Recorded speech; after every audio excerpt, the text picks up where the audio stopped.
Hello every one. ഇന്ന് ഒരു കാര്യം പറയാൻ വേണ്ടി വന്നതാണ്. എന്താണെന്ന് വെച്ചാൽ നമുക്ക് എല്ലാവർക്കും അറിയാം, പലപ്പോഴും ആളുകൾ നമ്മളെ ഭീഷണിപ്പെടുത്താറുണ്ട്. നമ്മളെ അടിച്ചു കൊല്ലും എന്ന് പറയാറുണ്ട്. ചിലർ നമ്മളോട് പറയും, നിങ്ങളുടെ വീട് നശിപ്പിച്ച് കയ്യിൽ തരും, നിങ്ങളുടെ വണ്ടികൾ നശിപ്പിച്ച് കയ്യിൽ തരും, ബൈക്കാണെങ്കിലും കാറാണെങ്കിലും എന്താണെങ്കിലും.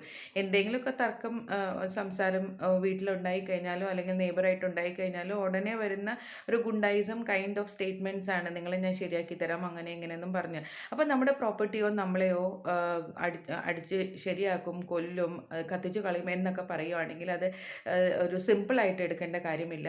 എന്നാൽ അവരുടെ അഗെയിൻസ്റ്റ് റേസ് യുവർ വോയിസ് എന്നേ ഞാൻ പറയുള്ളൂ. പോലീസിൽ ഒരു കംപ്ലയിൻറ്റ് കൊടുത്താൽ മതി, കേസ് ഫയൽ ചെയ്യാം 506 IPCക്ക് അണ്ടറിൽ. അപ്പം ഇങ്ങനെ പറയുന്ന ആളുകളെ വെറുതെ വിടണ്ട എന്നാണ് എനിക്ക് പറയാനുള്ളത്. ഇവരെ വെറുതെ വിട്ട് കഴിഞ്ഞാൽ ശരിയാവത്തില്ല, നമുക്ക് ജീവിക്കാൻ അവർ സമ്മതിക്കില്ല. So be bold and file your complaint.